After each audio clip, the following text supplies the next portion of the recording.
don't realize that the Greek myths are all about archetypes, especially the 12 gods.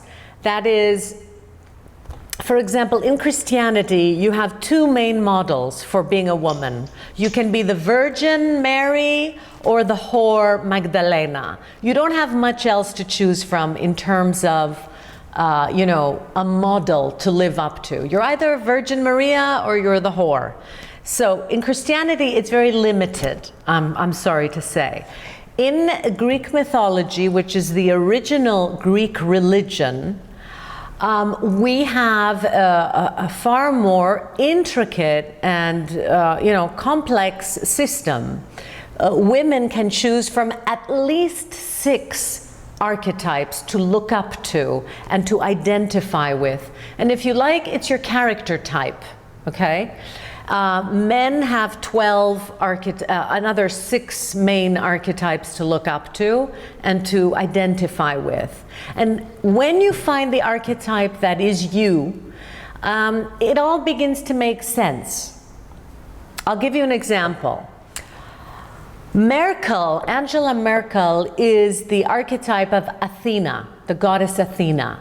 She is the woman, for example, amidst the men. She's the corporate woman, the woman that helps men and you know, people in battle. Okay, she's like a leader, a political leader. This is like the Athena archetype.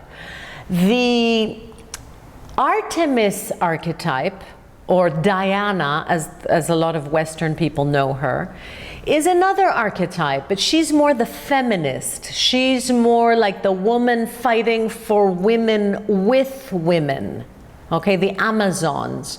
So if you're that type of woman, you're a woman who likes to fight for women's rights, empower women, help abused women. This is the Artemis archetype. For example, I have done the test, the Jungian test, and I have found that I am actually Aphrodite archetype. I am Aphrodite. Aphrodite is not only limited, as people mistakenly think, to the sexuality, the sexual woman. The ancient Greeks had 2 Aphrodites. They had the Aphrodite of the Urania, the spiritual Aphrodite, and the more sensuous, earthly Aphrodite. So that energy of Aphrodite is the creative woman. It's the artist and healer. That's that archetype. Okay, I can go down each of the archetypes and explain. For example, Hera is the type of woman who likes to identify with her husband. Okay, she's the corporate wife. Her husband is the CEO and she is the corporate wife. She identifies her status with her husband and her family situation. On and on and on. All these archetypes mean something, and if you read into the myths, it can help you solve your issues if you understand these archetypes. The same for the male archetypes, okay? You know, the Zeus archetype is the ruler archetype, he's the leader archetype, a bit on the autocratic side. The Apollo archetype is the man who, he's like the yuppie, the preppy yuppie who likes classical music, who takes care of his looks. He's a little like the metrosexual, you know, the more refined man. You have the Poseidon. Brilliant. You know, it goes on and on. No, continue. No. I'm just speechless. I'm watching you and listening you very, very careful.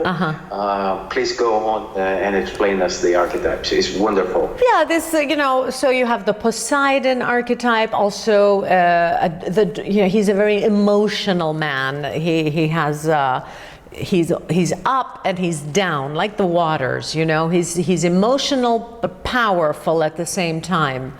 You have the Ares archetype, the god of war, and you know, there's the type of man who gets into battles, incites wars, is confrontative.